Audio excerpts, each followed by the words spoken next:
Hello and welcome to the Tifo Football Podcast. I'm Joe Devine, and I'm delighted to be joined today by JJ Bull the Bullet. Hi, JJ. Hello, Joe. Jon Mackenzie. Hi. Oh, I don't get a nickname, do I? I see how it is. Jonathan Ross Dog Mackenzie is here, and of course also joining us remotely today, all the way from the fennels of Cambridgeshire, it's Steve Hankles the Hankle Man. Hi, Steve. Hey, Joe. That's right, producer Steve here to guide us through the annals of football today as we discuss all things... all things football. What did we discuss today? Well, we started off by talking a little bit about Liverpool, a breaking news story occurring there. So by the time you listen to it, a day later, it will no longer be breaking. But it's breaking for us. And of course, also, we talk about Ralph Hasenhüttl saying goodbye to the Premier League's sweet Austrian.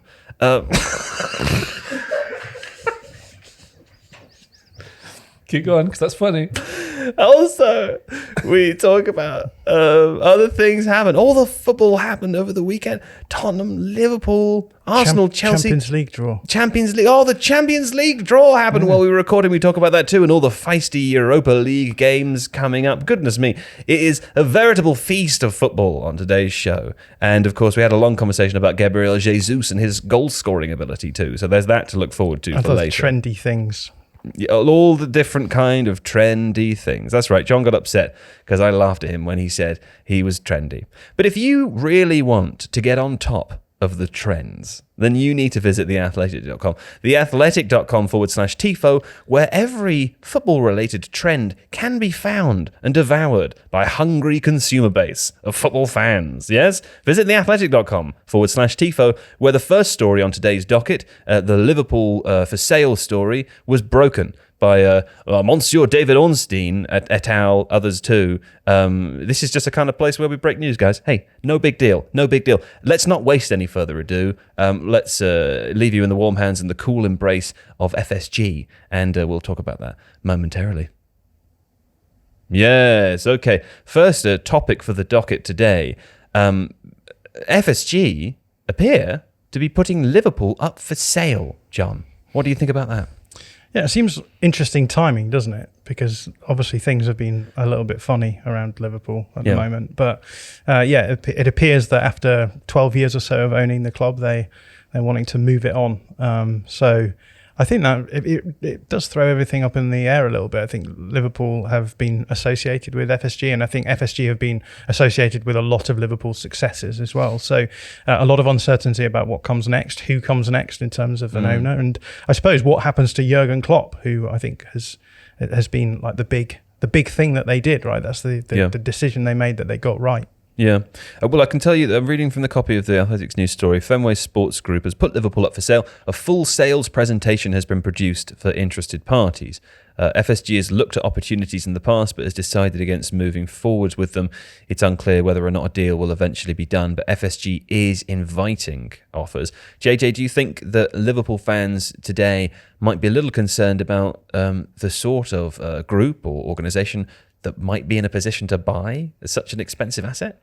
I think almost certainly you'd be concerned because there are only certain amounts or certain parts of the world that are able to afford things now. I don't know. Yes. You've seen with lots of different owners who don't have the best interests of the club at hand, or they want to use it for certain maybe political reasons. It could be a thing you want to have. And if that's your club is what so many people in Liverpool are base everything around. You don't want to have any of those values altered or, indirectly or accidentally by anyone else coming in. Not to say that whoever comes in wouldn't have the best interests at heart. Whoever wants to buy it. But I guess there's also the unrest of what happens with the people below that. And if it's been run so well for the last while and they've managed to get back to being one of the top European teams again. Yeah.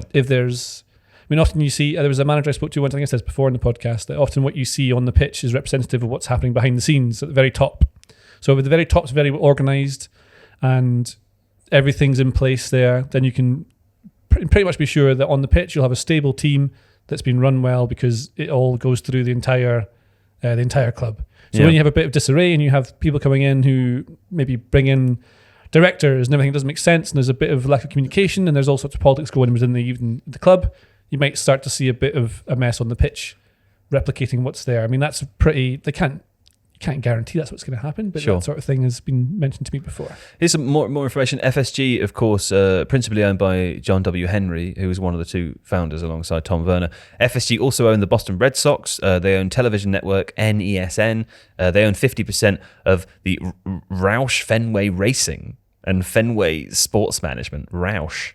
Maybe it's pronounced differently. But anyway, Roush, they own 50% of that. Please stop saying that. Roush. FSG sold an 11% stake in the company, $750 million, to RedBird Capital last year. RedBird, who were the investment, they now own AC Milan, don't they? Yeah, I think they're in the ownership group that owns that, and Toulouse as well, I think. Toulouse. RedBird Capital are taking over sports clubs and running them according to data principles. So, yeah, which is something that we'll see happening more. I guess the idea there is that, as we've already talked about, it's hard to make money in football. So the idea is if we use the data, we should be able to exploit market inefficiencies, etc. So, sure. Yeah. Okay. Well, I mean, the only other thing to speak about, I suppose, is Jurgen Klopp, who, we spoke on last week's podcast before a couple of impressive wins about his, his potential future. I have no idea whether this throws that into any... I can only imagine it would possibly be up for doubt if certain owners were to come in that go against his ideologies and things he's spoken quite strongly about this week to do with the Qatar World Cup. So... I suppose we'll follow the story more as we can. John, I think you're planning to interview someone from The Athletic about this very shortly, so if you're interested in more information about this, then check out those presumably by now uploaded a video about this on Tifo IRL. But for now, let's move on with the rest of the show. Okay, let's talk about Ralph Hasenhüttl. Dan Sheldon and Jacob Tanswell of The Athletic, of course, confirmed, they wrote over the weekend and then on Monday confirmed that he has departed the club after nearly 4 years in charge at St Mary's, which for a Premier League manager is a rather long time, we should say. I actually spoke to a friend about the Southampton sacking. Oh, that's not on the plan. Okay. Well, asking how he thought about it. Do you want me to play it? Yeah. I mostly feel sad because I like Ralph, but I think we've lost our sense of identity. The pressing's diminished. And although we've recruited good young players, people like Lavia and Bazzuno, it feels like the club's kind of drifting a bit. I'm surprised perhaps that the new ownership didn't adjust things sooner. But Ralph has been a long-serving and generally admired manager, except for the last couple of seasons. So yeah, I think it's sad. Who's that? That's Alex Stewart. Alex who? The guy you fired. Alex Stewart. Yeah. Do you remember him? Yeah, he was really nice. You fired him. Do you remember? And you said, if you don't leave now, I'm going to follow you to your house. I'll track you down. I've no memory of that person. It was in the night. You howled and then sort of you stretched your arms out like all big, and there's a big howl into the moon, and then you disappeared, and I heard that there was some sort of disturbance at Alex Stewart's house. Right. Yeah. You definitely know who he is. We sorted you out though. Sounds got like your clothes back on and decent got take, you to bed. I suppose, isn't it? Yeah. You know how I said sometimes you're two people? I think maybe this was the one of the other. This was the other one. This was Crow. Well, all I can Joe. say is that he sounds like a very nice person. Not having the Crow thing? Can't no idea. You wouldn't know who Crow is, I guess. Who's Crow? It's the other one of you. Oh. There's Joe and Crow. Right. Joe and Crow. Yeah. Yeah. What do you think about Ralph Hasenhüttl being let go, though, John? It feels like it's sort of something that's kind of been oft thought might happen and now has happened. Yeah, I mean, as you mentioned before, I think Alex mentioned the new ownership have come in. Who? And Sorry, go on. I don't mean to derail. New ownership has come in, and I think whenever that happens, it's always tricky to keep a coach that's been on before, because you're always going to be expected to, you're always going to be held to account for anything that happens, and if you don't change the manager, it can become tricky. But obviously, Hasenhuttl was there for a while, and I think he adopted a way of playing that I think has since been questioned. That the sort of RedBull style hasn't really worked so well in the Premier League. And this season they tried to change things up a bit. So not only did they bring in younger players, as Alex mentioned, but they started trying to play less aggressive. I mean, there was a new coaching staff as well, wasn't there? Yeah. So they were trying to switch their play style. And I guess the issue is always going to be, like, if you're going to try and switch your play style away from what is Hasenhüttl's specialism, then why not just bring in a coach who is able to coach that play style as a starting point? Well, let me tell you this. As part of the club's statement, they said Hasenhuttl, who was appointed in December 2018, departs having made a significant contribution to the club, overseeing some memorable results. And you laugh because, because the 2 9-0s, presumably, and I think this potentially unfair to Hasenhuttl, probably will come to define his time there. How fair a reflection do you think that will be if in 5 years' time we will remember Ralph Hasenhuttl as the guy who lost 9-0 twice? Yeah, it's funny, isn't it? Because if he'd have lost one 7-0 and the other one 10-0, people wouldn't remember it. It's the fact that they both landed on the same number. But I think it's important to say that Hasenhuttl did a good job.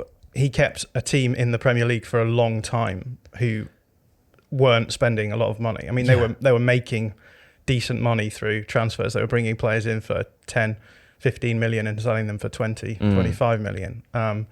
And when that's the context within which you're operating as a manager, I think staying in the league is impressive because you're constantly sort of fighting against all of the odds to stay there. So I think it's worth saying that. But at the same time, I think the new ownership clearly want to take a different track now. I think, and we're seeing that happening more and more now, is that owners of clubs, especially in the Premier League, want to compete. And I know that sounds ridiculous because it's probably never been harder to compete in the top division. But it will be interesting to see how they go from here.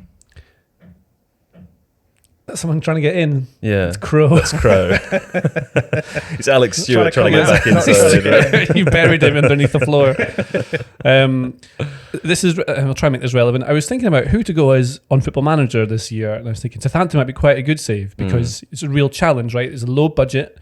They've got decent young players coming through, and that's their whole model is you buy low, sell high. Right. Back to John and JJ's business class there, isn't it? Yeah. Actually, we have a different module, which is buy high, sell low. Right, it's okay. It's less successful. At the end, But it's You're going to work it out one day, though. One day that plan's going to come good. I do like that bit of the course. So they have good young players, and it's a big club. You know, it's lots of history and whatever you want, so all the things you want to have in it. And then I thought, but what's really the point? Because as soon as you got them good, it would take a good 4 or 5 years of buying Brazilian wonder kids before you can make them anywhere decent. That's true. And then really, it's just Man City, Newcastle, Man United will just own the world forever because they've got all the money. Like soon it'll become like, I was thinking this, I'm quite negative this morning, but the Premier League will just turn into like every other league where there's just 2 big teams that beat everything because they've got all the money. It'll change that again. I'm not sure that's true though. I mean, maybe I think, not. You know, part of the idea surely is that the Premier League kind of is becoming the Super League, and the idea that there are big players who are choosing to go to Premier League mid and lower leagues, lower table sides than are Europa League teams in the rest of Europe. But the scales of it, right? Because I agree with that, obviously, but I think the Premier League is probably the only league that can survive that right now. But it can't be coincidental that there are. I mean, the league has got 2 teams that always win it. Atletico did well to try and challenge it for a while. They seem to have fallen away. And then Germany, Bayern Munich will win it forever and ever. France, PSG occasionally get knocked out with someone else because it must be quite funny to beat them in France, and that's why it works there. Yeah. So, I mean, eventually over time, say 5-10 years, it might end up being that this is what happening. It's happening in front of us very slowly, very stealthily. It's just what's happening. So it'll be just a Gulf state proxy war. Yeah, it'll just be like in the Scottish Premiership, where you've got, they're not owned by the Gulf states, but, you know, Celtic Rangers are so far ahead of anyone else, you can't touch them. Sure enough, Rangers lost to St Johnstone yesterday, but it doesn't really matter. But, like, they'll still be top forever. And then Premier League, I wonder if that'll happen. I hope not. Maybe. Can I tell you who my shout is for a Football Manager save for this new? I think you've just wobbled John's camera there. You might want to re-score him. Does he look all right, Jamie? Jamie's tripping over some stuff. I'll carry on talking as we reshuffle the camera. So if you hear some mechanism noises in the background, don't worry. It's just our in-house robot, Jamie, who's fixing things. My shout for an FM save for the new game, Barcelona. I think that's the best one because they've got all money, right? So after year 1, you're going to have to sell players, and it's quite a pure rebuild job. Add a club that are still amazing and still have amazing players, and in the future would have lots of money. Surely that would be fun. Well, I did it last season. I did it last year. Did you? Yeah, and I thought the same thing. It would be really difficult. It was easy. Right. I won the league easily. because I'm amazing at it. But also, it just was easier, and then suddenly you have money. Yeah, it works out in the end for them. It turns out. Can I say, if you want to hear more about doing a Barca save, according to Steve Hankels, you can listen to this week's FM pod from the Athle. He hasn't finished typing the sentence. What a shame. We'll never know an ellipsis, though, where so that you have came to go from. Athletic, dot, and then look at the camera. But if we do stay on Hasenhuttl, like he did, I think must have overperformed slightly because they didn't have a great team for a long time. And when you have players who aren't as good as other teams, I think having a clear branded style of football is one way to make sure that you have identity within the league, but also just a way of beating people that isn't. If you do like a Mark Hughes and you turn up and you just have some players on the pitch and hope they do all right because they've got good players, it doesn't work. And it's very stylized. And it was fun to watch. I thought for a while, he really could be. If they'd invested in him and kept going up and up and up, he might have been able to be something special. This is the thing, isn't it? Like I see a tweet here from Tommy LUFC who says that Rangnick and Hasenhuttl both tried to implement variations of the RedBull system in the PL to little success. That's true, but also it feels a little disingenuous because Rangnick was in an extremely difficult situation. And I think if anyone listening has read the long reads from The Athletic about the inside track of his time there, they will appreciate why perhaps it's not that straightforward to implement a new system at Manchester United, or at least it wasn't for him at the time. And with Hasenhuttl, as we've said several times already, his squad wasn't invested in, and like presumably, John, like a big part of the Red Bull ethos when it comes to those two clubs, even though I know people hate it when we say Red Bull ethos, the RB ethos is investment, even if it is on a smaller scale, even if it's very, very smart scouting. I mean, is it fair to judge that type of football? Jesse Marsh, of course, also part of this. When the context of those two results are such? I guess the issue comes down to what the fans expect from watching a team, right? And if you feel as though your team is just a cipher for a big corporation to either sell their product or make money, and you don't enjoy the football and you don't feel as though there's any... Because that's where Tommy goes on in that tweet. He says, for me, this is the elephant in the room. I don't mind our staff or players talking about Leeds. I'm just not convinced by the system in terms of its usefulness at this level. And that's where it comes down to, because I think the big question then becomes, is this a long-term strategy which will actually get your team to the level that the fans want them to be at? Now, obviously, fans of Leeds see them as being a sleeping giant, regardless of whether or not anyone else agrees. But the idea that we can sort of house our way to 14th place this season to stay in the league is probably not in the long term a particularly attractive proposition to Leeds fans. And that's where we're seeing this cultural divide now in the Leeds fan base. You get people on the one side saying, oh, you've got short memories, it wasn't that long ago when we were in the Championship and everyone wanted to be in the Premier League, to people on the other side being like, if this is what the Premier League is, why are we so bothered about being here? Phil Hay wrote a really good piece on this recently, and he was saying, we're told all the time that the Premier League is the big show. It's where we should want to be. But for the fans, it's not a particularly attractive experience, in which case, why are we being told that we must stay in this division at all costs if we enjoy the Championship more? Listen, Uncle Damian loves it in the Championship with Norwich because his team win.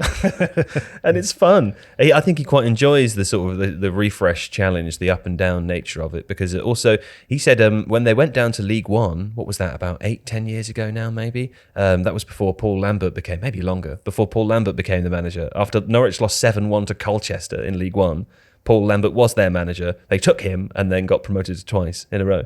But he said he had a lovely time that year. It was obviously disappointing, but he got to go to all these new grounds. He's in a way travelling fan, a violent hooligan. Is that okay to say? Obviously it's not. Okay because he's not fans actually violent. Yeah, and the joke was about away fans being violent hooligans, and they're not, of course. But Uncle Damian very much is. If you see him in a town that isn't London, just stay out of the way, because your shop windows might be cracked. Unless, of course, you go to the Old Red Line Theatre pub in Angel, in which case he's the finest landlord. Fiery thespian instead. He loves it there. Yeah. Yes. Absolutely adores it there. But seriously, though, do go to the Red Line, but also if you see him outside of London and Norwich, it's just It's not worth it. It's really not.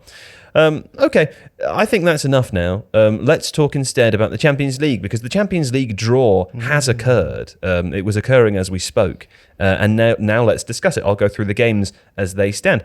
RB Leipzig have drawn Manchester City, JJ. And it seems, I know that there's a kind of cliche here. There's a bit of a stereotype. There's a common said theme that Manchester City... A conspiracy. That's the word I was looking for. Yeah. That Manchester City appear to get rather easy teams in the round of 16. I don't know whether that's true. I haven't done my research. There's no easy games at this level, Joe.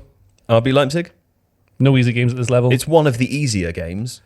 They also finished first in their group and got to play against someone who finished second in their That's group. true. Let's talk about the group that RB Leipzig Guardiola were in. has a habit of changing his tactics drastically against teams like this because he sees what their individual threats are, and then they tend to get little bits of joy against them. Right, okay. Well, in which case I take it all battle back. of cultures, isn't it, right? Yeah. This is Man City, the most sort of idealistic team in world football ever, perhaps. Yeah. And then RB Leipzig, who are, as we've already talked about, they're playing that style of play which is designed to almost game the system a little bit. So it could be a fun game. Do you think it will be interesting come February? It's not the game I'll be watching. No? At least, no. Okay. But I think it could be interesting. Let me predict the game that you'll be watching is Club Brugge versus Benfica. That's right. You know me so well. Can we just have a quick conversation about this as well? Because I've always said Club Bruges before, because of course the town or city in Belgium, it's a lovely place, I've been there, we call it Bruges. But apparently in football you say Brugge. Yeah, I believe it's in Flanders, isn't it? In Flanders, for the character from The Simpsons. Is that Flemish? Yeah, so Flanders? Is that Flanders Flemish? It's the Dutch-speaking part of Belgium, or the Flemish-speaking part of Belgium. So I guess it's correct to call it by its Flemish name. Brugge. Yeah, whereas Anderlecht is in the French-speaking part. Is that right? No, maybe that's wrong as well. I think it's right. Liège is definitely in the French. You don't appear to know, do you? So you'd say Standard Liège. Can I tell you a little fact about Belgium now? No. Yes. Well, I'll tell JJ. It's yes and. It's yes and. JJ, did you know, of course, that Laurie Whitwell and Nick Miller of The Athletic are on a journey across Europe and Asia? They're driving, it's called Planes, Trains and Automobiles, and then a subtitle that I can't remember. But they are accompanied by our friend Martino Simsik, who's a fantastic video producer, videographer, used to work at Copa 90. I think was one of the people responsible for the Derby Days videos, if you remember those back in the day. Good fun stuff. He's following Nick and Laurie as they make their journey to Doha via various different means of transport. And they were having a lovely time. Everything got off to a great start until day 3 or 4 when all of the cameras were stolen on a train in Belgium between Anderlecht and somewhere, Brussels maybe. It wasn't Brugge, I don't think. But poor guys, it was a busy commuter train apparently. And that will have... didn't mean to use this pun. That will have derailed the journey somewhat. Yes, I mean, luckily they found a fantastic camera shop in Amsterdam when they arrived, and have managed to replace all the equipment, which is great news. What happened to Mark Rebier? He was doing a tour, and someone nicked all the stuff out the back of his car. They just parked it for a bit. Yes, had to go and buy everything again. There we go. Mark Rebier, the TikToker. Rebier, he's not TikToker. Well, he got big on TikTok there, didn't he? No, he got big on YouTube. He's streaming all the time. And then YouTuber. Now he's now he can headline festivals. He's an enormous talent. He's great. I think it was TikTok that made him big, really.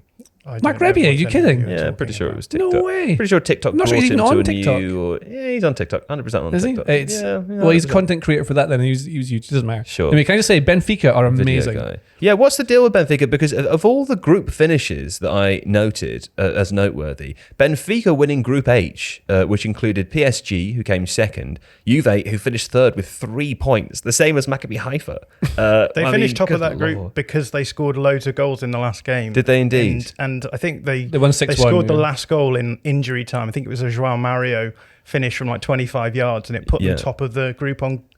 What was it? It's not even goal difference. It was I mean, it was beyond that. It was like goals for or something. Their club executive. It was head to head. I think it would have been right. I thought it was. It was away goals. That's away what goals. It was. Well, that extra time or added time goal has proved to be extremely useful for Benfica, because PSG, who finished second, will be facing Bayern. So I'm sure the Benfica club executives will be sitting around rubbing their hands with glee. Why are you so excited about them? Benfica, they're just really fun. So we're going to try and do a video on this on Tifo IRL soon. It is coming. People who keep asking in the comments, I'm doing it soon.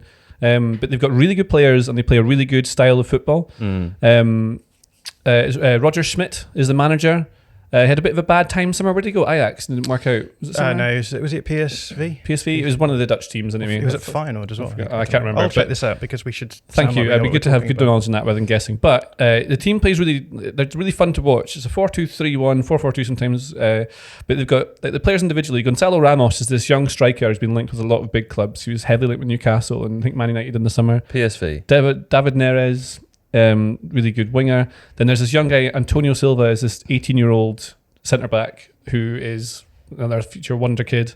João Mario, Alex Grimaldo at left back. Nicolas Otamendi still plays. He plays there. But they just play nice football. They keep the ball.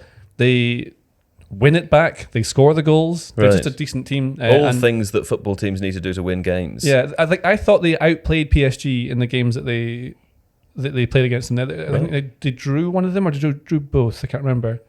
They drew both, I think. I couldn't possibly tell you. Well, they just looked solid for players who are not, like, if you look at the team sheets, Benfica versus PSG, like, on paper, clearly PSG are miles better. Sure. But Benfica genuinely are like a team and they just seem to be better with the component parts than PSG looked. Porto won their group as well, which was Group B. Club Brugge coming second in that, with Leverkusen and Atletico both out in third and fourth on 5 points. Again, I think that group, Porto you perhaps expect, Leverkusen, Atletico, I think a bit of a surprise there. But on the Portuguese teams, John, I mean, what's happening? Is something happening in Portugal? We expect Porto to go through to the round of 16. Benfica as well. Feels, it's quite exciting. I'm not going to pretend I know much about Portuguese football, but someone who does know about Portuguese football is Tiago Estevão, who is well known to people. Sure. Generally. Tiago Estevão. To people who don't know who he is, because I wouldn't know you guys. He is. Am I allowed to say what he is? I don't know. He's a monster. He works in football. He works for a big football club. Yes, I think you can find out on the internet if you want to. Yeah. It doesn't matter. He is mainly a Portuguese expert. He mainly plays Rocket League with us. Yes, that's true. That's what he's most famous for. Yeah.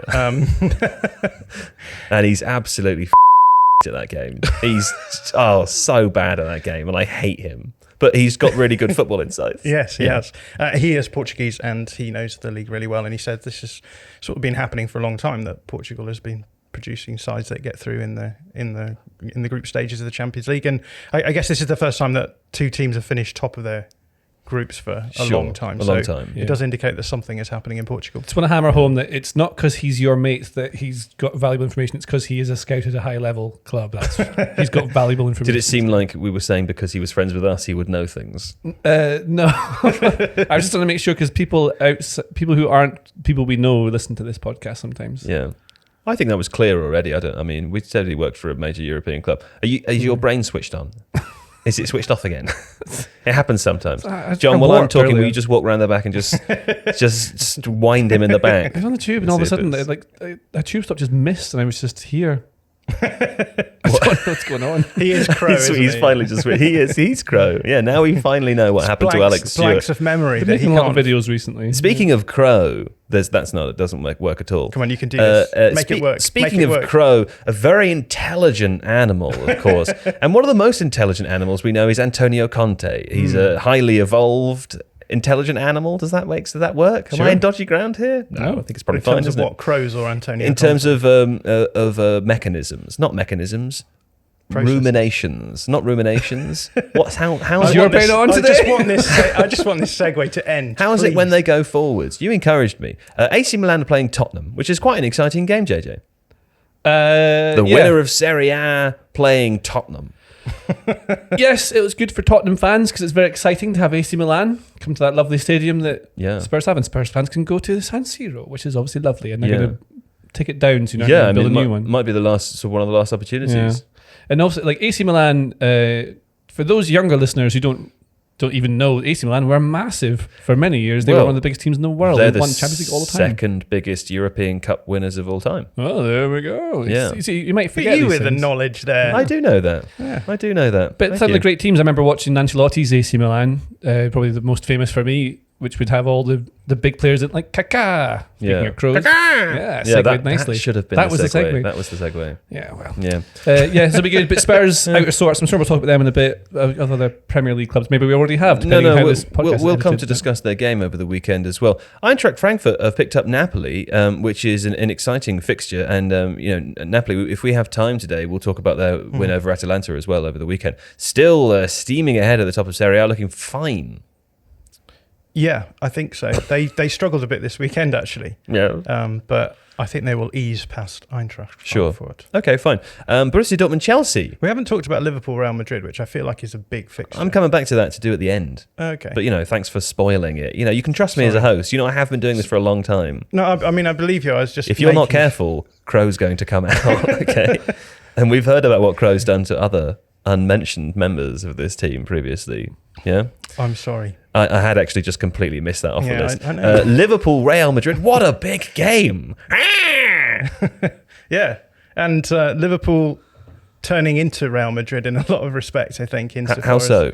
Well, Much like Joe turns into Crow. Yes.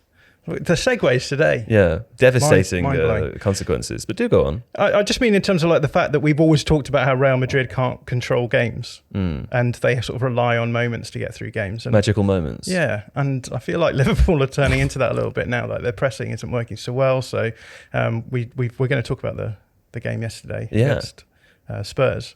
But that was a game where Liverpool got their goals in the first half and then just lost control in the second half. Yeah. But let's in fact, when we talk about that, let's come back to discuss I suppose this game's so far in advance, isn't it? It's February. Miles away. Because Real Madrid looked like they were from a different planet when they played Celtic. It was like watching two different sports being played. It was the gulf is 5-1 doesn't do it justice. Right. It was two different sports. Oh, diggity. Okay. Yeah. Well, Borussia Dortmund Chelsea is another fixture. Well, I guess there's the Pierre-Emerick Aubameyang reunion tour. Maybe we can get Arsenal involved in it somehow, and it can be all the teams. It's the Champions League. Arsenal aren't in the Champions League. Oh, that's right. Yes, of course. Inter Milan, Porto. We've talked a little bit about Porto. Inter Milan struggling a little bit in Serie A this season, John. I suppose that's a bit of a difficult one to predict. That feels on the list. That feels like the most sort of classic round of 16 fixture, though, doesn't it? Milan, Porto, Inter Porto. Yeah. Yeah, Inter lost to Juventus yesterday. We've been saying for... I said Milan instead of Inter, and he looked at me funny. Yeah. I can't remember what I just said. Good to have some analysis on this podcast, though. I feel like we haven't had any. This is going well. Minutes, yeah. Inter lost to Juventus yesterday, who we've been talking about as being pretty poor this season. And right. Juventus have had a poor season, but are still well in contention for Champions League, and Inter just sort of dropping away a little bit, which is kind of interesting. It'll be interesting to see how they just said the word interesting loads there. It's interesting. That's why.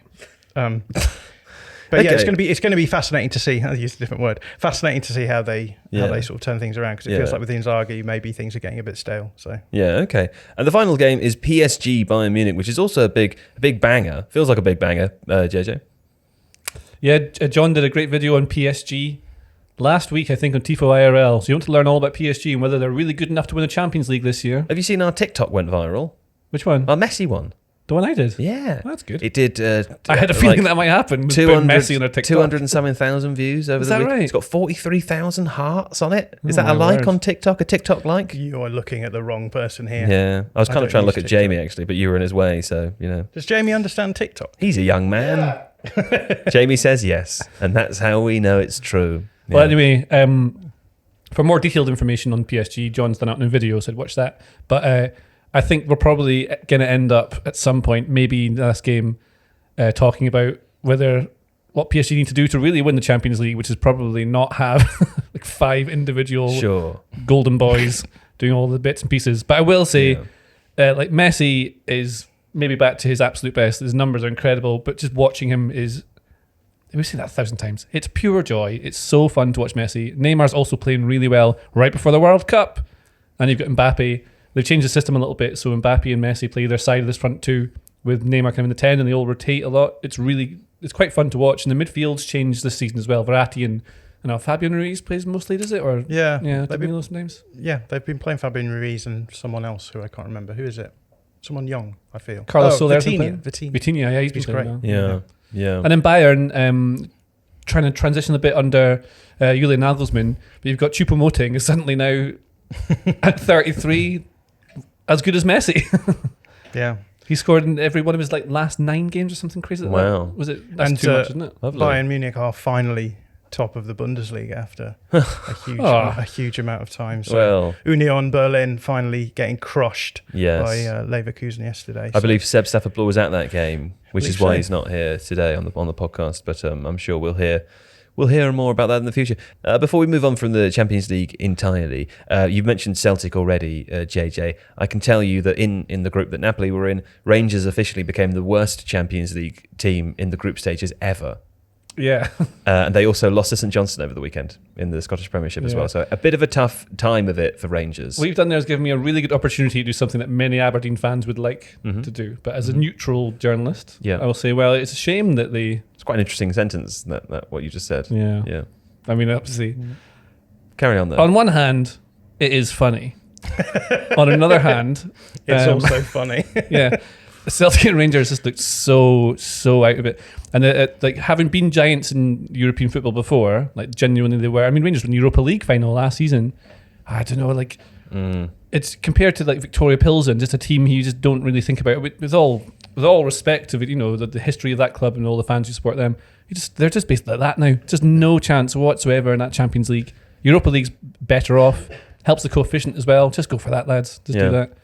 I feel duty bound to say that Celtic were much better in the Champions League this time round than Rangers. No, they definitely were. To be clear, they were. Rangers they're having a bad time just now. You are correct. Can I just make the point that John is just obsessed with Ange Postecoglou? That's why. Well, he's brilliant, Postecoglou. He'll be in Premier League soon.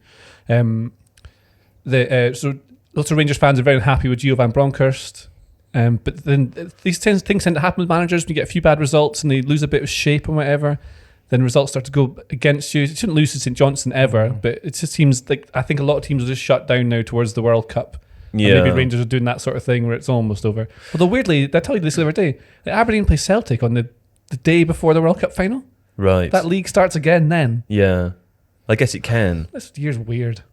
Well, anyway, let's talk about the Europa League before we go to a break. You've mentioned it there. It's about to get very, very difficult, and I'll explain why. Because there's a list of seeded teams here that include teams such as Manchester United, Michelin, Monaco, Nantes, PSV Eindhoven, Rennes, Roma, and Union Berlin. Right, those are the seeded teams.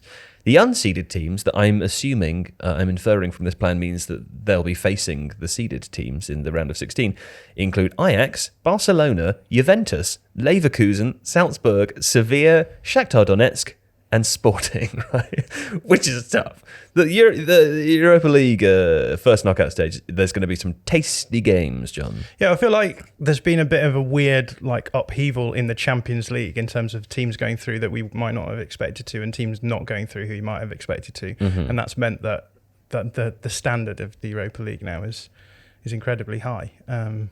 So yeah, it's more fun, isn't it? It's just more fun knowing that you're going to see matchups that you haven't seen before or for a very long time, whereas Bayern, PSG, okay, it will be a fun game, but no one's intrigued as to the narrative of that. It's sort of the Champions League has become which of the super giants is going to win this time through. I feel quite underwhelmed by this Champions League draw. I'm a bit more excited about what happens to who Barcelona play and who Man United play for some reason. I'm not sure why that is. Yeah, I'm a Freiburg fan, and they got through to the Europa League, and they've done really well. They topped their group, and they've played teams that you just wouldn't ever expect them to play, and they have the chance now of playing some really big teams in Europe, and that for me is way more compelling a competition than just being who's gonna Man City gonna Man City their way out of the Champions League as they always do every season. It's and I suppose this is the big question about the European Super League, right? Is that how much do people care about the same big teams playing against each other? To what extent is rarity But then, I compare it to when you play FIFA or something like that, because you always do go as the big teams against each other. But it's actually more fun when you go with the randoms, when you push a random square and get random teams against each other. That's when it becomes more fun against your pals. I don't know. It's the Super League would probably work not in the format that was put together in the first place, because the big teams are the ones that everyone does watch. And as we said, the Premier League slowly might end up becoming like another one of these European leagues, which is just dominated by the ones with the most money, which will happen over time stealthily. So in Football Manager, interestingly, apparently after about 2 years, the format changes to just being a big league. Oh, really? Yeah. Okay. That's interesting. Yeah. They also predicted that the Qatar World Cup would be taken away from it, which didn't happen. They have like variants, don't they, in Football Manager? Like some timelines are different. Different realities, different dimensions, yeah. Yeah, Because time isn't linear. Speaking of time not being linear, they are actually doing the Europa League draw right now. So by the time you listen to this, we will probably know what we'll definitely know what the games are, but we don't know as we're saying it. Yeah. So if you want to leave a comment or get angry, feel free, but just bear in mind we don't know, and by the time that you listen to it, we will know. So again, time we will know then, because then we don't know, but now we also don't. Speaking of Shakhtar, I want to talk about Shakhtar momentarily because The Athletic have made an incredible podcast mini-series, having spent some time with them. Is that's right, Steve? There's 3 episodes out now, isn't there? Yeah, as you'll listen to it on Tuesday, there are 3 episodes that you can go and listen to immediately, and more are coming. So they're basically Adam Crafton and Joey Durso from The Athletic have, over the sort of past few weeks and months, been in contact and speaking to players and non-playing staff at Shakhtar Donetsk. Now, Shakhtar Donetsk are from the eastern region of Ukraine originally. Obviously, a good few years ago now, famous for Brazilian players such as Willian and others coming through there, and then Fernandinho, of course, ex-Man City player. Shakhtar haven't played at the Donetsk Donbass Arena since 2014 due to the beginnings of what would then, obviously, as we now know, become the full-scale invasion of Ukraine by Russia. And so they've been sort of homeless, in a manner of speaking, since 2014. In that time, they've managed to remain competitive, so much so that they were in this year's Champions League. Obviously, by now we'll know who they will be playing in the Europa League because they finished 3rd, very narrowly as well. But this series, Adam and Joey speak to the captain, Shakhtar's director of football is Dario Serna now, who of course played for them as well. It's an incredible story, really, in terms of what they've been able to achieve in the context of remaining competitive at this level, when you consider all of the turmoil and the hardship that all Ukrainians are going through at this moment in time. So very much, you can find it on the Athletic app, or if you search Away From Home in whichever podcast feed you use. Well, that's good that Adam Crafton and Joey Durso, both friends of the podcast as well. So let's all go and I can't wait to listen to that. I'm going to look forward to it, and let's all go and support that. Thank you, Steve Hankey. Okay, let's take a break now. And when we come back, we will discuss some football. Okay, let's begin the second half with Chelsea 0, 1 Arsenal, JJ. This was a big game and a big team won. Yeah, I thought Arsenal were brilliant in this game. I think it was... everything, when you talk about players who say the manager sees every single thing that could possibly happen in the game and they were prepared, I think Arsenal were ready for everything in this match. And it's weird because Graham Potter's obviously got his team in transition. They're trying to learn how he wants to play under them, which is not hugely dissimilar to what Tuchel was doing. It's not exactly the same, but it's not a world away. And they were doing clever things like having... What you saw basically throughout this game is that Chelsea's midfield kept being emptied. They were playing a 4-2-3-1, but it was lopsided. They focused on the right-hand side. And I think that was because they were scared of Martinelli getting in behind them. So they're trying to stop him at source on that left side. And they had a couple of bits going on, basically, I've done it in a video on Tifo IRL, where it's far more in-depth than what I'm struggling to say here. But Arsenal were doubling up in the wide areas, so they were creating space for themselves. They were they had a game plan, so they started off playing in a certain way and finished in a certain way. At the end, they weren't dropping deep; they were pushing up. They're pushing tighter up, squishing Chelsea in, so they couldn't get out. And what you saw was there was no dialogue between the front players of Chelsea and the defence, and then they didn't have a midfield because they were being dragged out wide. So Arsenal were managing to do this thing that was vacating the middle, so they could then play out wide with an overload, and preventing Chelsea from playing out because Aubameyang wasn't dropping in to do what he's supposed to do. He wasn't going left enough to try and help out in the wide area, because then what you had, that lopsided 4-2-3-1. What I mean by that is Raheem Sterling was a right winger, and then Kai Havertz was the 10, but really he was the right side. So he was in the half space almost next to the winger, and then Mason Mount was playing as a 10, so there's no left-sided player, which should have been filled up by Cucurella on that side, and probably Aubameyang swapping and rotating with Mount. So it seems like a little bit of... it's a lack of cohesion probably with the players and understanding the roles, and they don't have the partnerships just yet to make that work.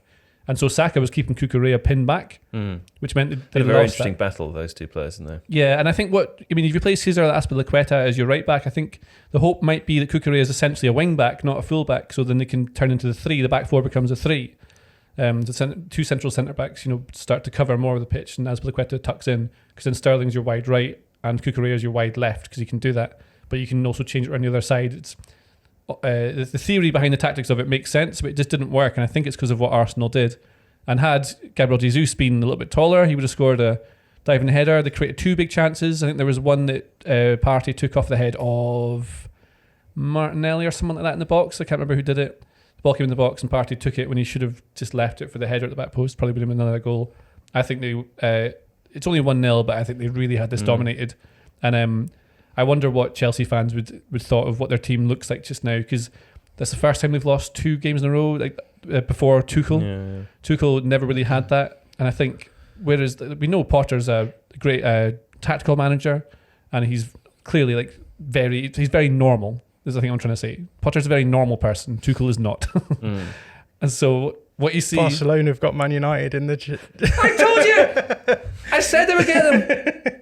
Oh, I'm so excited about that. That's the Europa League, Barcelona, Manchester United draw. Oh my God. Very interesting. This is like the 90s embedded into 2 this thing. aging giants clashing my out. God. It's like when Pedri versus McTominay. I love it. When Rocky and Apollo came back to fight each other in their 60s or whatever. Did that happen? I don't know. Anyway, we will talk about Chelsea. I want to stay on Arsenal though for a moment, John, because you tweeted over the weekend that the Chelsea-Arsenal game, very good example of Arsenal's narrow rest defence. And then you slung some heat at the Sky pundits. You said they were bad people. There wasn't even Sky, wrong, and you hate them.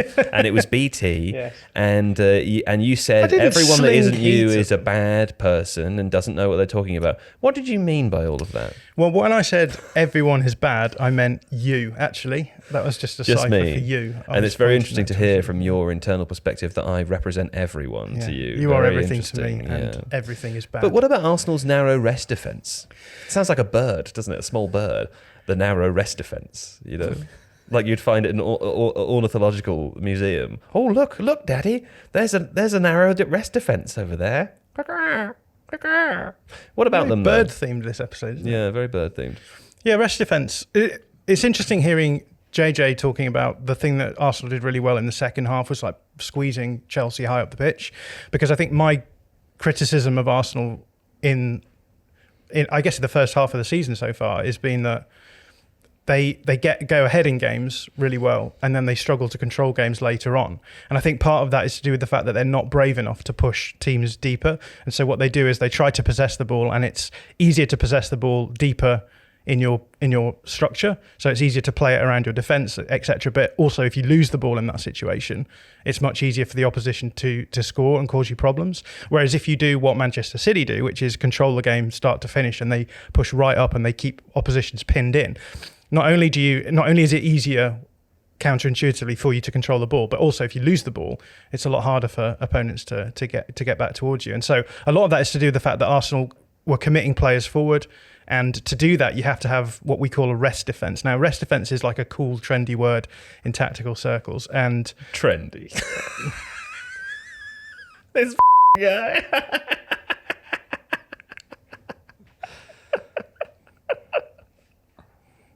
Are you done?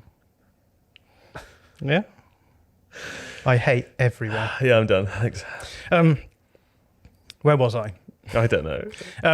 But yeah, to commit players forward, you have to be really clear about what your structure is in possession, so that if you lose the ball, you can then defend. So that's what rest defense is. Like, it comes from a German phrase, Restverteidigung. As all the cool kids' trendy words do. I was going to try and make up a word for it that sounded German, and it would have sounded like that. Hey, when everyone started to say wicked, that comes from the German word Verkeider, doesn't it? Which means to be cool. Right. Of course. Now, please continue. Or evil. But yeah, people think rest defense means like relaxing, right? Rest. When an English person says rest, usually we sort of mean like chilling out, right? But actually the German phrase, I think, refers more to like everything that's left over. So the rest defense is like, okay, we're all attacking. The remainder defense. What are the rest of the team doing? Yeah. How are they defending? Right. So Yeah, so Arsenal do this set up in possession where they have the two centre-backs and then they have the two full-backs usually inverting, so getting quite close in the middle and around the pivot player. So you have like 5 players in rest defence, but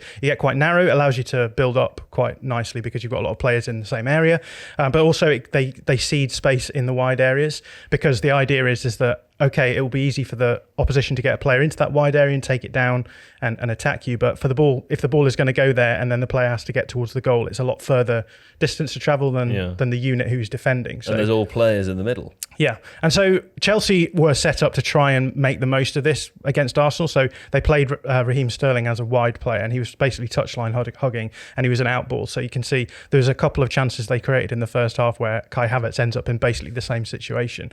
And that comes from, firstly, Mendy playing the ball into that channel, and then there was another one where the Arsenal, I think Gabriel lost the ball, and then Chelsea attacked really quickly in that channel as well. And in both instances, you can see the way that Arsenal defend. It's like very structured. They do the same thing every time. So I did a thread on Twitter just showing what that is. But the important thing to take away from that is that because Arsenal are able to defend with fewer players, because they have a very specific structure in possession, then it means you can commit for more players forward, which means you can then control the ball in more advanced areas. And was your point to suggest that whilst perhaps at half-time pundits were concerned that Arsenal were giving up so much space in the wide areas, you would concur with what JJ said at the beginning, which is that they predicted everything and they didn't mind giving that space? It's a gamble. So you know that you're giving up that wide area. And what I was trying to show with my thread is that despite the fact that Chelsea were trying to exploit that, which is something that Arsenal are giving up, actually Arsenal defended both of those moments really well and stopped them from generating more dangerous chances. I think they also were able to switch systems slightly within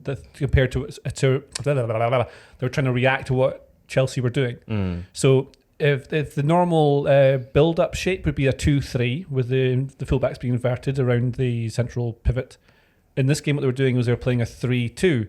So they changed it. So Zinchenko was getting very close to Partey and basically playing as another midfielder, basically he becoming the deep lying playmaker next to Partey, also doing the same sort of thing from that deep position.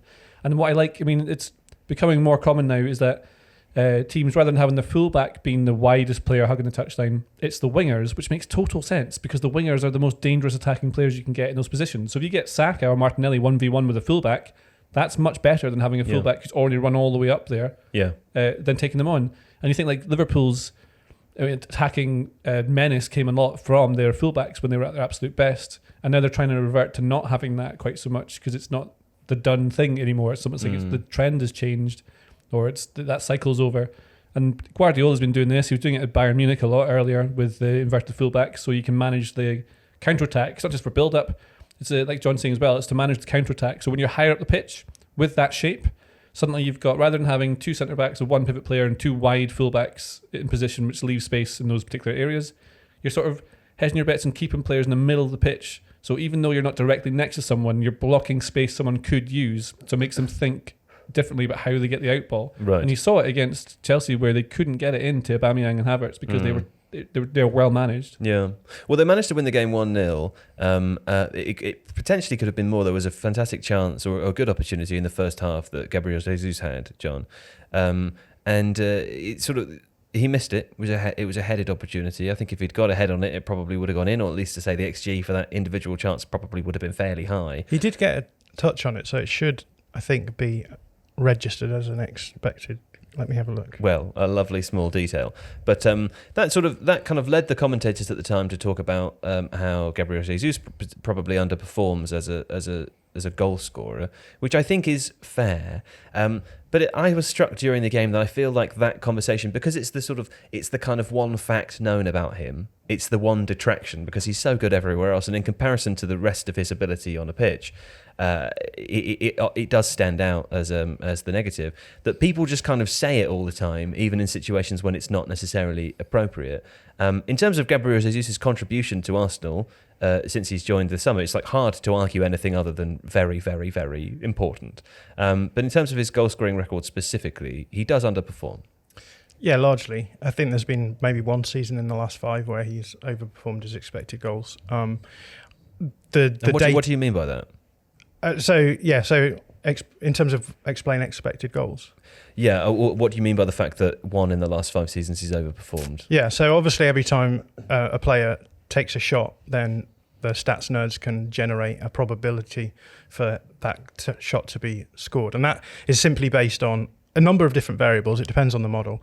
But what they do is they take thousands and thousands of chances from historical data. They assess, whether or not that goal was scored in that situation. And what you're then trying to do is build a model which can look at a number of variables. So the most important one is shot positioning, right? If you're in front of the goal, you're more likely to score than if you're to the side of the goal, or if you're close to the goal, you're more likely to score than if it's a long way away. There are other variables that are taken into account. So StatsBomb, I know they take like the ball height into account. So if the ball's off the floor, they'll measure how high it is.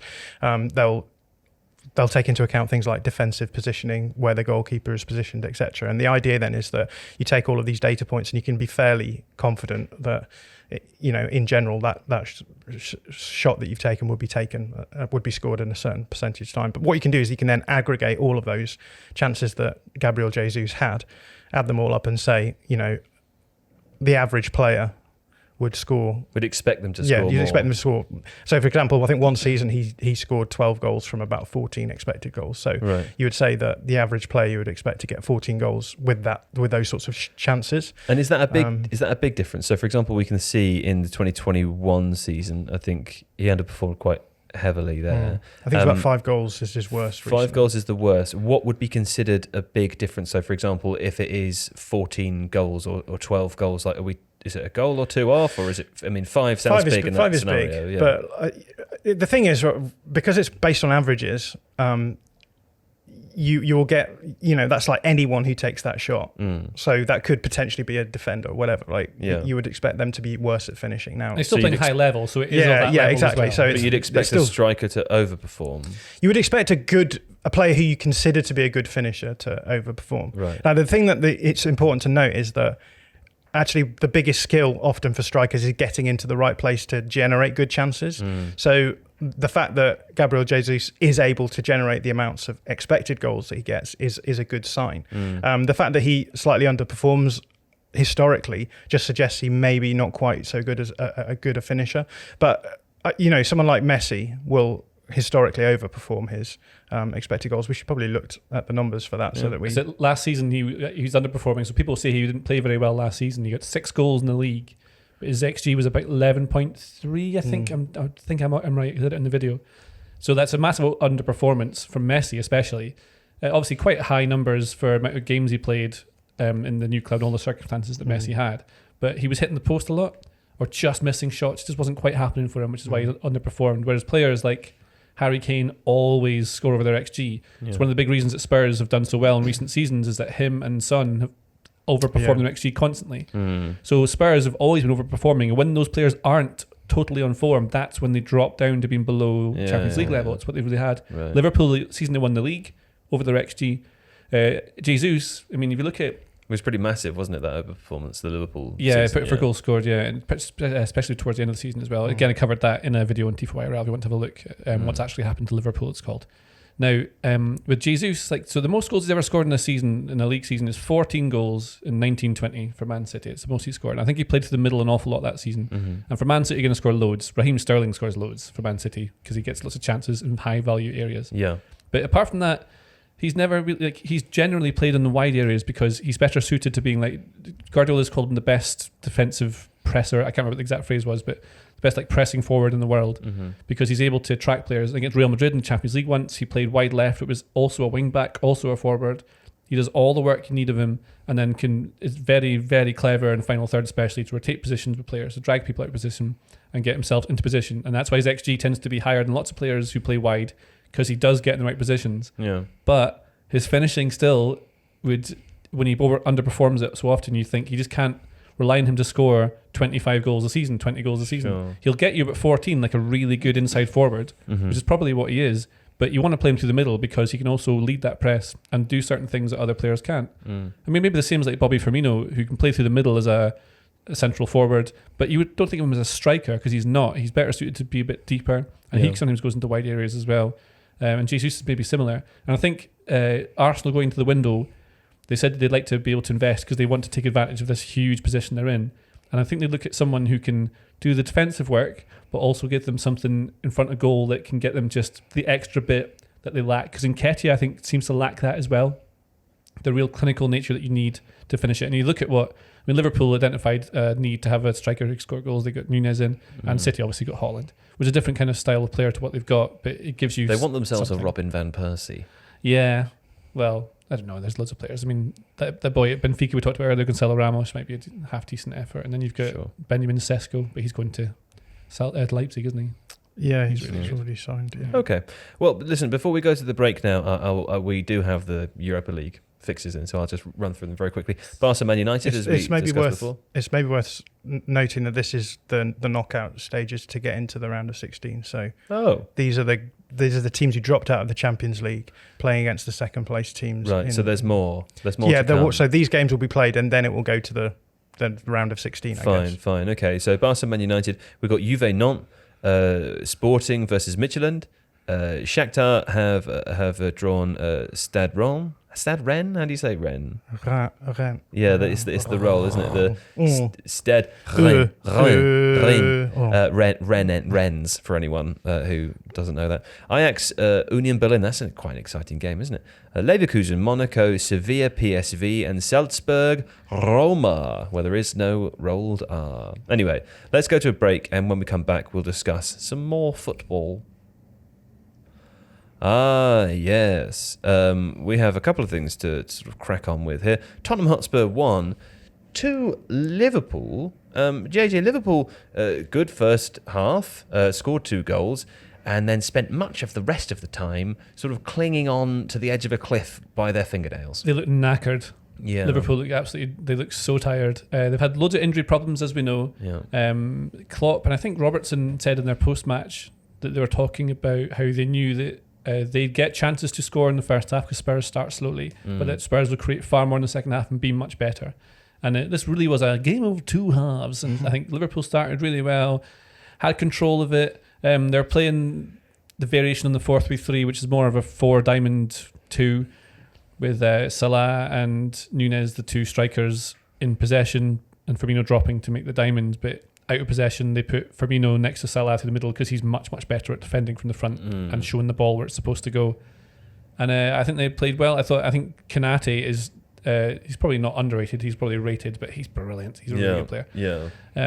We saw the best and some of the worst of, maybe not the worst, is really harsh, and Alexander-Arnold. Like, again, the caveat always, like obviously, like watching Alexander-Arnold, he's a great player. The best and some of the less best. Yeah, some of the less best. So like he's hitting these first time passes that are going 60-70 yards across the pitch to open up the play. They're amazing. His delivery is phenomenal. Like technique, all of it's fine, and then just can get beaten with the physical side of defending, getting beaten for pace, beaten for strength, balance.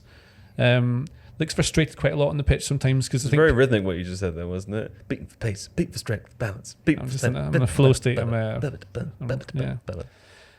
So I think he looks a bit frustrated. Try and rhyme the rest of it. Try and do the rest of it in a sort of spoken word thing. I'm JJ, and I'm here to say Alexander-Arnold is a good player at the end of the day. He may lose some of his defensive duels, but when he plays on top, he's the crown jewels. He rules. No, leave me alone. And then Jules was a bold word to go with for a rhyme there. The problem with Spurs in this game is they have problems from previous matches that are the same. They start slow in the first half, and in the second they come to the match and they get the That's good. Okay. Try to rhyme something with Kulusevski. Okay, hang on. Emerson Royal needs to put some more pressure. Because when the left winger gets down near to him, Spurs become in danger. Yeah, half rhyme. That works. Yeah, that'll work. But the game really changed when they took on Kulusevski. Likes to say he really relies on Dejan Kulusevski.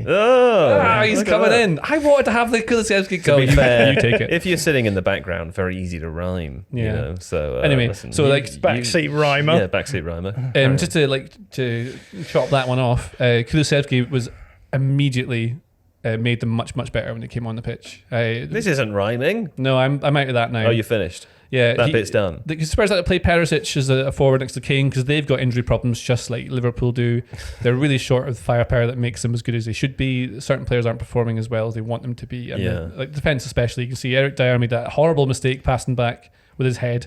He could see Salah as well in his peripheral. Like, I don't know why he makes his decision still. As soon as he starts to look like quite a capable, confident defender, he does something like that. And it's such a weird player. Like, he'll always be just below. He's such a talented player out there, but he always has that in him. Sometimes people just do stupid things. I guess, yeah. I know I do. I do all the time, yeah. I mean, I just don't have to do it on the football pitch with one of the best strikers of all time next to me. Apart from when we played five-a-side last week. Oh, who was there, John? Did a different player come that was one of the best players of all time? Because it can't possibly be under review. Was there. It was anyway, we need to sort of wrap this up because we're really dragging today. The podcast gets longer and longer every week. Is there anything else, John, that you would like to say about Liverpool or Spurs before we move on? And by say, I mean... brief. No, there's nothing. Perfect. Okay. We will talk more about both teams in the future. Aston Villa 3, 1 Manchester United. Big game, John. Unai Emery coming in with the heat. I mean, it wasn't that hot, but it was a fantastic result. Yeah, really good and interesting to see what the impact of a good coach can have in a very short space of time. Well, I don't want to blow that bald head of yours up too much for fear that it explodes and the skin goes everywhere. But you did sort of predict the formation, the state of play for Aston Villa, and you weren't far off. I wasn't far off, but I also was far off. So let's be honest about that. But yeah, we saw the 4-4-2 that we expect of Schrodinger's tactician. If you look at the formation, then, that's a science joke. Which 4-4-2 really landed. Yeah, really. There's someone out there. They played a 4-4-2. Someone out there. I believe this. Yeah, aliens. Going, exactly. We all believe in aliens. Yeah. They played a 4-4-2. Yes, but it was a bit lopsided. Yeah. So his 4-4-2 at Villarreal was quite lopsided as well, and it was designed around getting one of your fullbacks quite far forward, and then having all of these safety nets to stop that becoming a problem defensively. So they would sit in a 4-4-2 mid block, usually in the defensive phase, but then he used midfielders who you wouldn't necessarily expect to see in a wide berth in the midfield line. So he used Francis Coquelin for a while as a sort of left winger, but actually the idea was that Coquelin would drift inside, create space for the fullback to then move into, and then you end up looking a lot closer to like a 3-5-2, and then you would have like a more attacking player on the other side of that midfield, and they would like often go in behind the strikers. You'd have maybe one of the strikers dropping in to help out, and so the structure changed a lot. But there was all of these safety nets to make sure that, so for example on the right, the midfielder would push forward, but then you would have Juan Foyt, who is more of a defensive fullback on that side, so that would cover any sort of frailties that opened up. And we saw similar things happening with Villa, I think. I suspect it was maybe a little bit more two-sided, so it felt as though at times it looked like Villa were playing almost like a 4-2-2, so their wide players were drifting inside. So they had Jacob Ramsey on one side and then Buendia on the other. But I think it was similar to the Villarreal approach, but flipped. So rather than the left-sided midfielder drifting inside and allowing the left back to get forward, it was Jacob Ramsey who was drifting inside and allowing the right back to get forward. But a little bit of that was happening on the other side as well, because Luca Digne is obviously a fairly aggressive fullback as well. So it just gave them the opportunity for both of their midfielders to sort of come inside, generate space for the fullbacks to get into as well. And then we saw Leon Bailey playing as a centre forward with Ollie Watkins, who I think is maybe the most perfect Unai Emery player. Just playing the, sorry, I just swallowed my tongue. The Arnaud Danjuma role quite nicely there as well. Yeah. And just look really interesting things in terms of, so at Villarreal we saw a more creative passer with a more defensive player in the midfield too. Yeah. And we saw the same thing happening, but like Leander Dendoncker as maybe the more defensive player who can ball carry, and then Douglas Luiz being used as a player who they're going to generate space around so he can get the ball and help them transition forward. So lots of similarities between the Villarreal side, but also kind of interesting different tweaks, because he's obviously got a different squad, different players can play different roles. So yes, it's sort of what I said in the video, like it will be something like this structure, but he will find different roles for different players, because that's how players work. Well, we look forward to seeing more from Aston Villa. JJ, Manchester United without Bruno Fernandes looked a little bit dry. Just putting loads of crosses in. They get no creativity through the middle. Yeah. Even with Christian Eriksen there. Ten Hag actually said after the game, didn't he, that he was a bit disappointed with how quick they were to put a cross in. I think he was making the point that it wasn't him asking them to do that. Hang on, Carl Anker texted me and he said something funny about it. What was it? What other things I will say about Manchester United? Ten Hag called the amount of crosses United attempted as stupid. Right, yes. This is the thing, like, so a lot of things that Man United do in games are not what I think they've been coached to do. Yeah. And that's been a big problem for several years. Yes, it has. And Ten Hag's clearly getting a bit annoyed with it now and again, but he's like quietly annoyed. I think he's probably furious behind closed doors with him. We haven't got very long, so can I ask you, I think, the most important question as it currently stands with this Manchester United team, right? Can you expect to win a game when you start in a Premier League match against a team like Aston Villa, who've got their new manager bounce and have got all decent players and whatever? I know they've got injuries. When they start with a 38-year-old forward who cannot do the main thing that the team needs to do in order to win. We hear from John and you all the time that pressing is a team game, and I'm not saying that Ronaldo can't press at all, but being defensively positionally aware is just never been part of his game, and is not what he contributed at other clubs previously either, right? So the expectation that a 38-year-old version of Ronaldo would be able to do that and fill in for Rashford or Anthony Martial in that role, who are both pretty adept in that area. I mean, it just seems like a stupid idea. I know that I don't have anybody else, but it's a bad idea, right? And doesn't it many of the problems start there? How do you create chances for him if he's not making runs? He wants to play in his little other space. He's mostly in the middle, trying to get into space to feed off the scraps of things, but they're not getting them. So all chances are going wide from the fullbacks, just lobbing the ball into the box, which is not ideal because the teams sit back against them. They can't create. They can create in transition, which is when Bruno Fernandes is very good. And although they missed him in this game, they actually probably, I was thinking about it, having done a video on it, I think actually they probably had the same problems because Fernandes has the same problems in the middle, but he's not Ozil the way he creates chances. He just gets the ball and sort of makes it happen. And it's Ronaldo, Eriksen really on their team who has got the expertise in breaking down their blocks, right? Yeah, but even that, I mean, it's still he has to cross the ball into the box if they're starting to get someone deep. And if you don't play with intensity and speed and energy, then you lose that. And Man United don't really have that at the moment. And they're playing Rashford as an outside winger in this game, and Garnacho's he'll be decent, I think, but he's not quite there yet. Sure. And Ronaldo is like an elite Grant Holt. Put it this way, right? If they didn't have Ronaldo, and let's forget that it was Ronaldo, would Manchester United ever seek to buy a player of that profile and age to play in their system? No, the answer is no. No, right? I mean, the closest I can think of as an example would be Barca signing Lewandowski for the amount of money they did, but he's still in his prime. Like he won the Ballon d'Or a couple of years ago. And also, he suits their system, right? I think Ronaldo might just also be having a bad season. And like, there's loads to it. I can't. I'm joking about the Grant Holt thing. That's a joke. Yeah, of course. But like, he's one of the best players of all time. He is. Grant Holt was very good. Yeah. Yeah, what was the elite Grant Holt is an oxymoron, surely. Grant Holt was the elite. He was elite. Yeah. Elite. I'm just saying that to be funny. To be clear, everyone who's going to slag me off for this. Yeah. It's. Against that low block, it's hard. I don't think you could put Ronaldo in like that Liverpool team who would struggle with breaking down that same sort of team and expect him to score. But equally, if they played with intensity and energy like they're supposed to, you might have got more crosses in the box, which would then give him the second ball to be able to score from. Maybe. It's a bunch of things that are not coming right at the same time. Man United are clearly in transition. It's going to take 2 years before they're anywhere near challenging for stuff. But they are getting better under Ten Hag. I think John covered it in a video recently. It's really good. What do you think, just briefly, about the Ronaldo situation?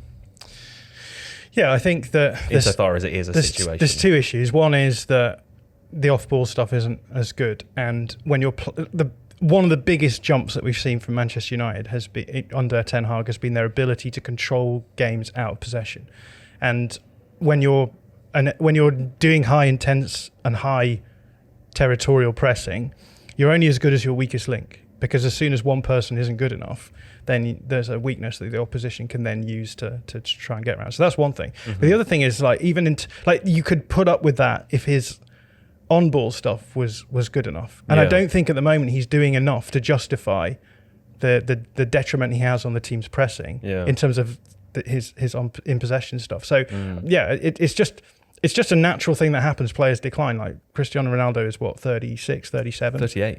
38. Yeah. He's older than me. And look at me. If you You'd need be really an bad example up of front. something that has declined. But he's 37. He's 37. Yeah. Why do I think he's He's 38? 38 in February. Oh, okay. By the time this podcast comes out, or by the time many of the games we've discussed in this podcast are played. Well, again, in reference to time not being linear, maybe if you listen to this in March, you will then be 38. Maybe I did. But this will exist Yeah. until then. Let's not release the podcast until March. Yeah. And then you'll be right. Perfect. Let's do that. But also release it today. Yes. Re-release You've been it, watching Interstellar again, haven't you? No, I've been on Christopher Nolan's been trying to convince you of some sci-fi. I'll tell you what he pop has theories. been listening to, which questions the nature of time. It is Oh, yeah. my Tifo Talks. That's right, John. I episode. was just about to ask you. Well, firstly, I was going to say that don't clap. Yes, me, Steve clap Hankles. me, Hankles. I saw you highlight that, and I ignored you because I hate you. Now, listen, Tifo Talks. You did an episode. The episode that came out last week was with Jamie Hamilton. Lovely Scottish accent. I just really a really nice Scottish accent that I enjoyed listening to. And Did he ask you a question? No, not at all. Don't worry, JJ. Don't worry, You don't JJ. need to listen. Oh, no, Fine. He's done that thing where he goes, "Oh, I don't need to listen anymore. I can turn off." I did that thing where, it's the tube thing where I missed the tube stop. I don't know what happened. there. I was paying you a compliment. Oh, sorry. I wasn't. I was making fun of you. Jamie Hamilton, a UEFA A license coach guy badge, got one of those badges. You know, Holder. I found out in the past that JJ told me they're not even real badges. What? You wanted like one of those things You sew stitch on like yeah. you know when you would go to It's a Brownies card. or something. It's like a card. It's like a driving license card. Yeah, well, I've got a card, haven't I? Anyway, listen. Who you speak? That was a fantastic episode. If people haven't listened to that, Jamie Hamilton was very. I really enjoyed. You listen to that one? I said it on Twitter. I think it's one of the most interesting football conversations I've ever listened to. Yeah, it is good, isn't it? Yeah. Yeah. Listen, if you subscribe to this feed, if you're listening to this, it'll have dropped into your phone there. If you're watching this on the YouTubes, that one's not a video. Head over to subscribe to the Tifo Football RSS feed on whatever your podcast audio listening platform of choice is. But John, who's coming up this coming Thursday? We've got Dan Pelchin on. Oh yeah, Dan Pelchin, Who has done a podcast with us before. a return visitor, Yeah, and we're talking about data analysis. And and all the new trendy things. I can't believe you, of all people, is upbraiding me on the use of the word trendy. I mean, It's why would you say that? disgusting. I'm extremely trendy. Very trendy guy. Anyway, if you want to listen to in-depth conversations about trendy stuff like football data and geekery, then you can listen to Jon Mackenzie on the Tifo Talks podcast with the lovely Dan Pelchin. Go and listen to that. JJ Bull the Bullet, thanking you. Almost did it. You're just switching off a good I don't know what lord. happened. Yes, thank you. Bye. Yes. And Jon Mackenzie, thank you. Thanks. Producer Jamie, thank you very much. Yes, there he goes. And of course, Steve Hankles, our pride and joy, our very own little Mr. Wall, you know? See you later, Steve. So, yeah.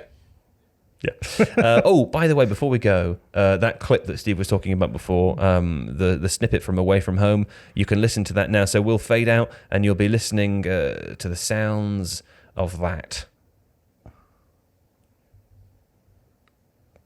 Audio only.